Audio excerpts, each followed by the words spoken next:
So in this video, I'm going to talk about the magnetic field of a long straight wire and talk about how to do the superposition principle and also how to use calculus to perform the superposition principle. So first, let's just talk about the magnetic field of a long straight wire. So so the long straight wire, the idea is you don't know where the ends are. The ends are very, very far away. So I'm going to draw a picture of that. So on here I've got a coordinate system. The x direction is up, down in here. The y direction is sort of this in and out of the page direction, and then the z direction is the leftover direction of the three. And I'm going to put an electric current running along the z direction. So I'm going to draw in, I'll draw it in red. So red is going to be the electric current. So I'm just going to turn the page for a second and draw in red where the current is at. So the current is running along the z-axis. So I'm going to say up here that the current I goes in, I'm going to identify the positive z direction as the direction of the current. So the current is flowing towards the right on the piece of paper. It goes in the positive z direction. That's the positive z direction over here. And that current is in the positive z direction everywhere along the wire. Way out there, way back there, the current is still headed towards the right. So the current is towards the right everywhere with the same value of I. So the same number of amps everywhere. This is the idea. So there is an expression that I believe you've learned about. It's the magnetic field of a long straight wire, and that magnetic field strength looks like this: mu naught I over 2 pi r.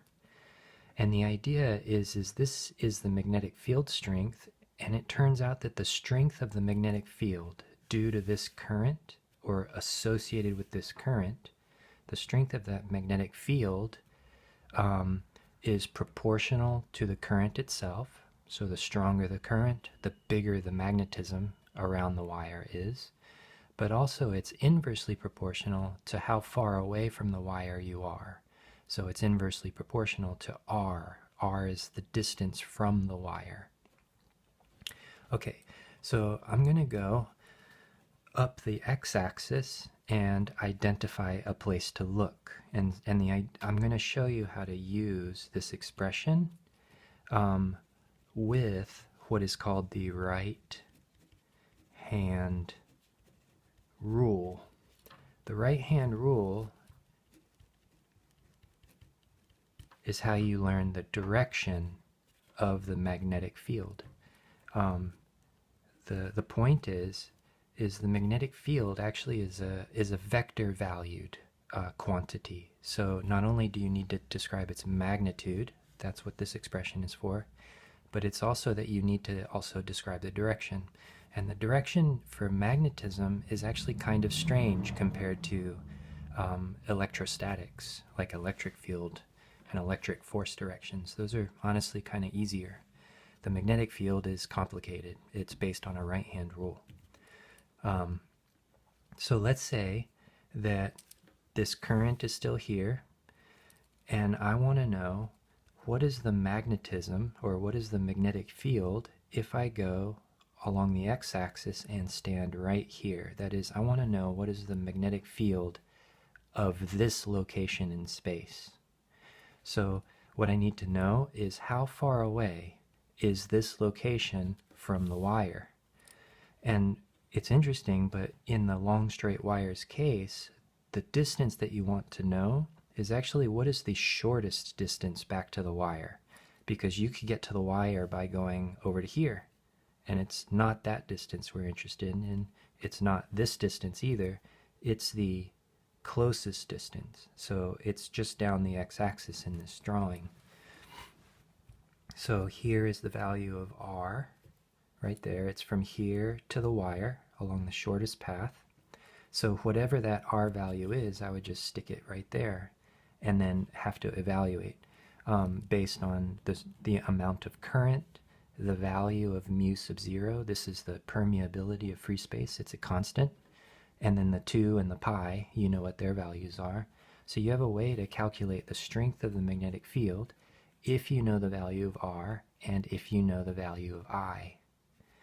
So the point about the right-hand rule, though, if we say that the current runs in the positive z direction, that means that the current is towards the right everywhere. Everywhere along this red line, it's towards the right. The way you use the right-hand rule is you take your right hand, here's my right hand, and I think about my thumb, so I flatten the right hand out, and I look at my thumb, and I wonder, how do I have to orient my hand such that my thumb points out the direction of the current? So that this is the direction of the current. And then, so the problem is my hand, can you see that my thumb still points in the direction of the current, still points in the direction of the current, still points in the direction of the current? What I need to do then is, with my thumb in the direction of the current, point my entire hand up towards the place where I want to know the magnetic field.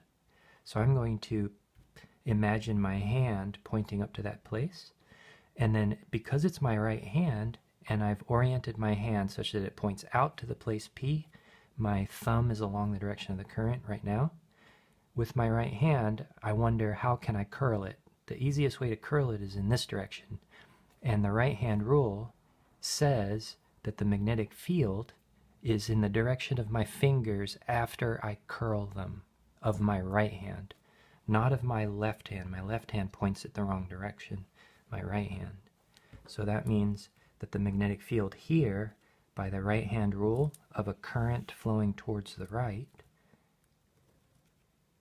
is this way. It points out. This is the magnetic field at that place. Let me try to go down to the other side of the current down the x-axis. So I know the x-axis is curved in the drawing, but it's not meant to be. So I go down to the other side, but the same distance r down this part of the axis from the origin or from the current. And in this case, it's a little bit harder. So I'm the same distance away, so the strength of the magnetic field is going to be the same strength, but the direction is the opposite, because if I put my thumb in the direction of the current, so here's my thumb in the direction of the current, and I point my fingers down toward the flat hand fingers down towards the place where I want to know the magnetic field, my fingers curl this way, so that means that the magnetic field points inwards opposite to the magnetic field up there. So the magnetic field down here actually has the opposite direction but the same strength as the magnetic field up here. And then if I go out the y-axis instead by the same distance r out the positive y-axis, and I do my right hand rule, it's going to point this way. And the idea is, because I'm the same distance away, all of this, for the strength of the magnetic field at the same distance away from the same current, I've got the same strength of magnetic field. And if I go instead out the back end of the y-axis to the same place, or I mean the same distance away from the current, then using the right hand rule, I'm going to end up with the same strength of magnetic field, but in the opposite direction to the other side of the current. So if you're always in the opposite direction on the other side of the current, so on the other side of the y-axis I have a down arrow instead of an up arrow, on the other side of the x-axis instead of out or down to the left I have up to the right or whatever, you can see that if I just travel around, the arrow always sort of points. If I go around here and stay the same distance away,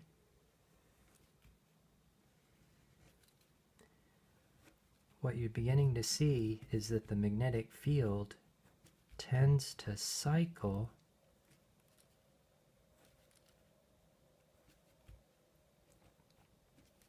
this circle.